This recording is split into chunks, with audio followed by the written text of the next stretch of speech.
அங்கே சிரிப்பவர்கள் சிரிக்கட்டும், அது ஆணவ சிரிப்பு. இங்கே நீ சிரிக்கும் புன் சிரிப்போ ஆனந்த சிரிப்பு.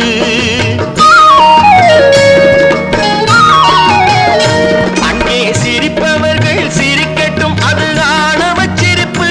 இங்கே நீ சிரிக்கும் புன் சிரிப்போ ஆனந்த சிரிப்பு.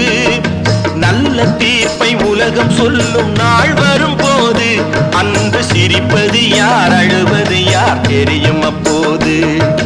நல்ல தீர்ப்பை உலகம் சொல்லும் நாள் வரும்போது அன்று சிரிப்பது யார்,